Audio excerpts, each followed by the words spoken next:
Go to Denmark, they teach in Danish. Go to Norway, they teach in Norwegian. Go to Sweden, they teach in Swedish. Go to Finland, they teach in Finnish. Go to Korea, they teach in Korean. Go to China, they teach in Chinese. Go to Japan, they teach in Japanese. Then they meet the world. But you and me, here I am waxing eloquent in English. We were told that all the education we had acquired meant nothing. So that if you are eloquent in Ga or in Twi, you are not intelligent. You are only intelligent in English. You can only be intelligent in French, in Portuguese. We now know that that is nonsense. When that great Nigerian musician in the 1980s, fella Nicola Pokuti said, "Teacher, don't teach me nonsense." He meant it. He was reminding us that we must examine our education system. You know, when the British came here and they were establishing schools across Africa, and then when they were establishing Achimota, which is famous for producing great Ghanaians, the intention was to produce young men and women who would support the colonial empire. The intention was the same in Uganda with Budo's King's College. It was the same in Kenya with the Alliance schools. As Chinua Achebe says, the white man was clever. He came and put a knife in the things that held us together, and things fall apart.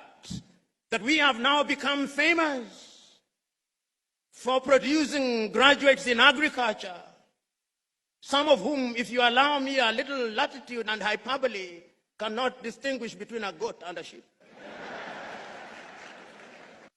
When we want to build our roads, we have engineers, most of whom today, if you do not address them as engineer so-and-so, they rise up, ready to beat you up.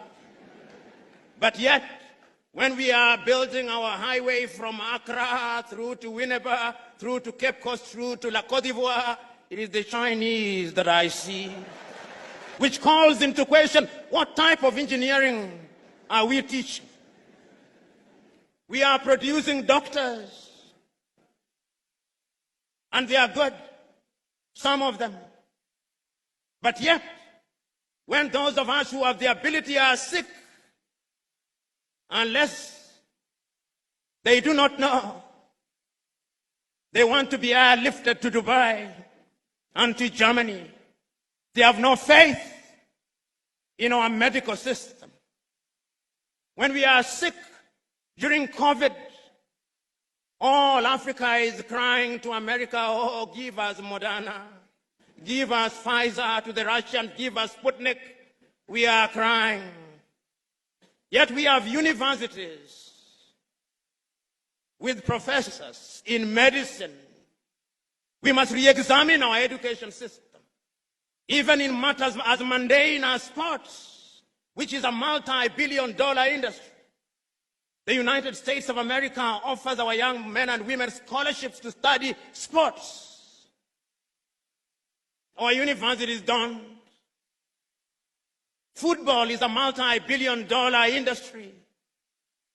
But yet, when one of the masters of ceremony was speaking in jest, it is not the anthem of Asante Kotoko that he remembered, but that of Liverpool, "We shall not walk alone." Theosagiefo was right when he said, we may actually solve the economic problem. We may even solve the political problem. But I dare say that the mental problem which was impacted and makes us feel inferior will take a little longer to solve. In 1933, Carter G. Woodson, that African-American educator writing in his book, Miseducation of the Negro, said that we have been so miseducated for so long. Our self-esteem has been undermined for so long. We have been made to use the back door for so long that even when we are told to use the front door, we look for the back door, and if we can't find it, we create our own back door. The level of our miseducation is amazing. We must change it in order to enter into the 21st century. Today, if I stood here and asked young Africans, and there is no shortage of them here, how many African authors do you know? And I asked, which is the last book of Chinua Achebe that you read? Or Kofi Awunor? Or Aikwe Yama? Or Kamara Lai? Or Flora Nwapa? Or Dambisa Moyo? Or more recently, Chimama and Ngozi Adichie? Or Yagiansi? How many have? We have been made to believe that it's only Shakespeare and Charles Dickens that matter. The Osagyefo, to whom Africans owe an apology, wrote in his great book, Neo-Colonialism, the last stage of imperialism, and the most dangerous. We are in that stage. That stage when the colonizer still wants us to believe that our literature is inferior, that our science does not exist, that our mathematics does not exist, that we have no medicine to talk about, that we cannot mine beyond Galamsey, that we cannot extract our own oil, that we have no business being in robotics and cryptocurrency, that we must be consigned to the Museum of History alongside the spinning wheel, that we have no business being in the jet age. That is what we are being told. And my fear is that we appear to be believing it. If we are to give meaning to our independence, then education must be our focus. So said Ethiopia's Haile Selassie. If we want to change the continent of Africa, we must give meaning to education. So said Mwalimu Julius Kambarage Nyerere of Tanzania on that day. If we are going to change my little Senegal, we must give education priority. So said Leopold Sédar Senghor of Senegal.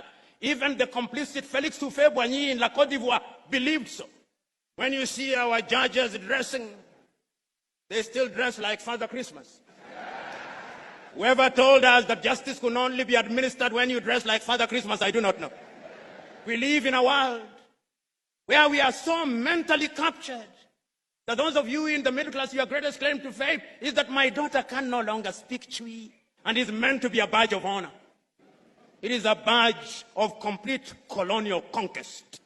And we cannot enter the 21st century with that mindset.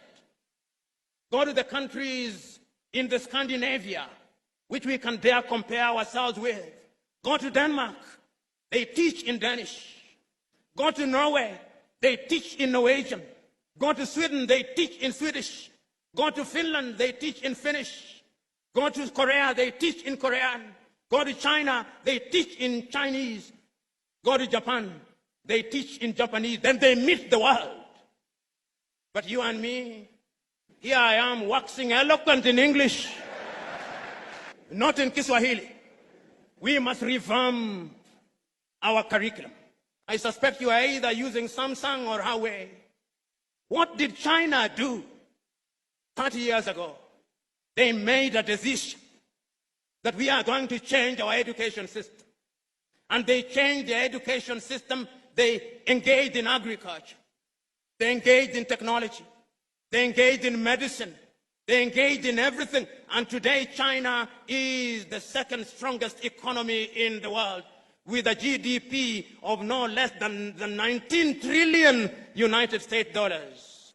The time is now for us to change our minds. Today, I'm saying that we cannot remain imprisoned in history and lamentation. That is why it is still true for you Ghanaians. Nkrumah is dead, but Nkrumah never dies.